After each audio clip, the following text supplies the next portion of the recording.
1963년 4월 서울 마포구 동교동으로 이사했다. 서울에 올라와 9년 동안 8번째 집을 옮겼다. 미국 국제협력국 RCA 원조를 받아 국내 은행이 투자해서 지은 서민 구호용 주택이었다. 처음에는 전세로 살다가 내가 국회의원에 당선되고 형편이 나아진 후 샀는데 너무 좁아서 2, 3년 후에는 옆집까지 구입했다. 나는 비로소 문패를 달았다. 아내의 이름도 함께 새겨 넣었다. 세상에서 가장 아늑한 우리 집이었다. 당시 동교동은 서울의 변두리였고 일대는 호박밭이었다. 비만 오면 길이 잠겨 질척거렸다. 너나 없이 장화를 신었다. 나는 그 뒤로 줄곧 동교동에서 살았다. 시간이 지나자 군사정권이 국민 앞에 내세운 공약들이 치밀하게 준비된 것이 아니라 정권을 찬탈하기 위해 급조된 것임이 드러났다. 쿠데타 세력의 실체 또한 서서히 밝혀졌다. 공약 중에 국민들이 호응을 가장 많이 받은 것은 그래도 농업진흥이었다.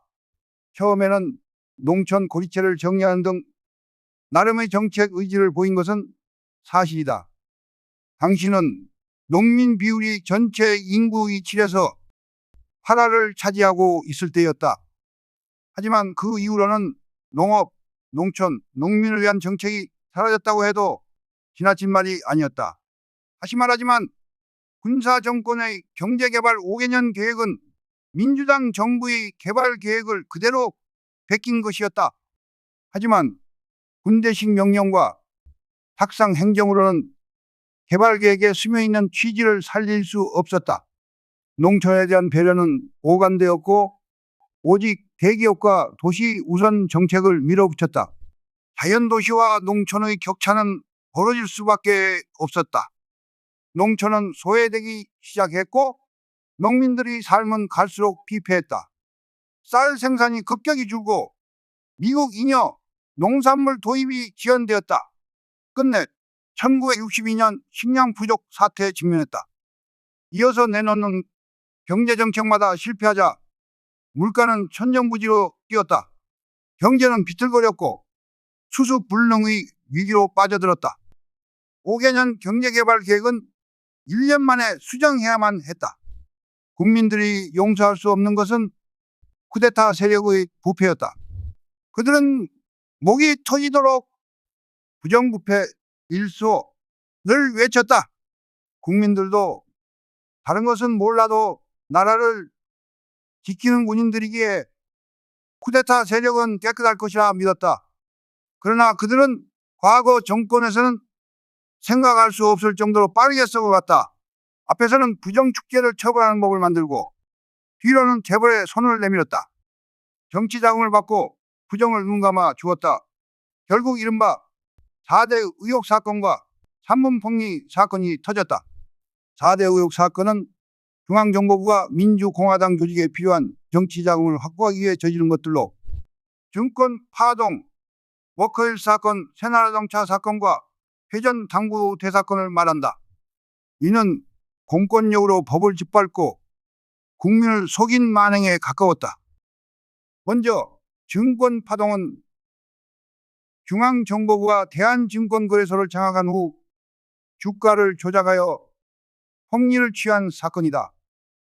주가 조작 사실을 모르고 투자했던 5,300여 명은 엄청난 손실을 입었고 그 중에 자살하는 사람이 속출했다. 정치 자금을 마련하기 위해 선량한 투자자들을 죽음으로 내몰았던 것이다. 두 번째 워커힐 사건은 중앙정보부가 외화 획득을 빌미로 서울 광장동에 주한 유엔군의 위락시설인 워커힐 호텔을 지으면서 비롯되었다. 자금난에 호텔 신축 공사가 어렵게 되자 정부 자금을 빌려주어 공사를 강행토록 하고 이 가운데 상당한 공적 자금을 가로챘다. 또한 교통부와 군부대의 장비와 인력을 동원하도록 압력을 행사하여 물의를 빚었다. 이 사건은 주한미군 내에서도 문제가 됐고 미군들에게 워커힐 호텔 출입 금지령이 내려졌다. 세 번째 새나라 자동차 사건 역시 중앙정보부가 개입하였다. 닛산 자동차를 일본에서 불법으로 들여온 후 국내에서 무려 2배가 넘는 가격으로 팔았다. 그들은 자동차 산업을 육성한다고 새나라 자동차 공업 주식회사를 설립해놓고는 자동차 수입과 판매의 독점권을 부여했다. 새나라 자동차사는 자동차 생산보다는 일본에서 면세로 들여온 자동차를 판매하는 불법 수입상이었던 셈이다. 네 번째 회전 당구의 사건은 속칭 파친코 사건이라 불렸다. 일본으로부터 회전식 당구대 880대를 면세로 들여와 서울 시내에 영업을 하도록 허용했다. 또 법적으로 금지되어 있는 회전 당구대를 제1교포 재산인 것처럼 속여 국내로 들여왔다. 계엄하에서도 파친코 도박이 성행하자 도대체 군사정권의 정체가 무엇이냐는 비난이 자자했다. 군사정권은 서둘러 영업 허가를 취소했다. 이 사건도 배후에는 중앙정보부가 있었다. 4대 의혹 사건은 쿠데타 세력의 치부를 그대로 드러냈다. 사건마다 악취가 진동했다. 세금 포탈, 공금 횡령, 예산 유용, 증권 사기 등 그 수법 또한 추악했다. 구정권보다 나은 게 무엇인가? 구악보다 더한 신학이다. 자고 나면 비리가 터지자 비난 여론이 들끓었다. 누군가 책임을 져야 했다. 김종필 초대 중앙정보부장은 이들 사건으로 물러났다. 그리고 자의반, 타의반 외유길에 올랐다. 군정 말기에는 시멘트, 밀가루, 설탕 등 3가지 가루를 둘러싼 부정사건이 발생했다. 이른바 3분 폭리 사건이다. 이 역시 3분을 생산하는 기업들이 불탈법으로 엄청난 폭리를 취했음에도 이를 묵인하고 대신 거액의 정치자금을 제공받았다. 기업이 가격 조작을 해서 남긴 엄청난 이익을 다시 나눠 먹은 것이었다. 어느 날 갑자기 설탕이나 밀가루 값이 2~3배 뛰었으니 영문도 모르는 국민들은 기가 막혔다. 국민의 고통을 돈으로 바꿔 저희끼리 잔치를 벌인 셈이었다. 5.16 군사정권은 안팎의 시련에 무수히 시달렸다. 총으로 권력을 장악했지만 정통성이 없고 무능하고 부패했기 때문에 비난이 들끓었다. 자연 박정희 최고의 의장 또한 그 입지가 흔들렸다. 박 의장은 1960년 3월 19일 이듬해 민정이양을 하겠다고 발표했다. 그리고 11월 17일에는 쿠데타 핵심 세력도 민정에 참여하겠다고 밝혔다. 12월 27일에는 대통령 출마 의사가 있음을 분명히 했다.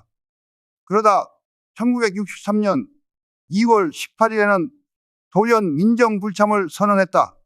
그런 후 한 달도 채 되지 않은 3월 15일 수도도방위 사령부 장교 80여 명이 최고회의 건물 앞에서 시위를 했다. 그들의 이 요구가 망치겠다.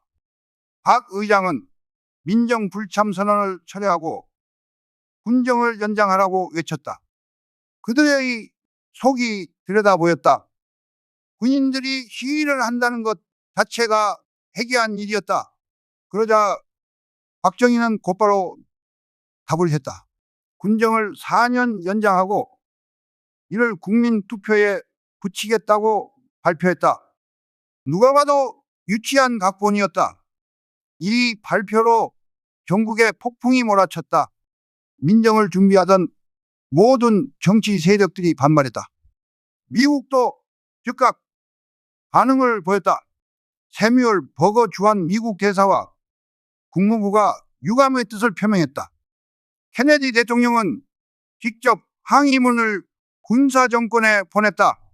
경제개발 5개년 계획 원조도 보류했다.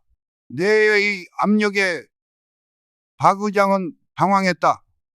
결국 군정 연장을 포기해야 했다. 7월 27일 연내민정 이양을 하겠다는 발표를 했다. 그리고 10월 중순 대통령 선거를 치르도록 정치 일정을 잡았다. 육군 소장으로 정권을 찬탈한 박정희는 이렇듯 끊임없이 흔들렸다. 약속을 뒤집고 또 뒤집었다. 그는 권력을 놓고 싶은 마음이 추호도 없었다. 다시 군으로 돌아가겠다는 약속은 애당초 지킬 생각이 없었다.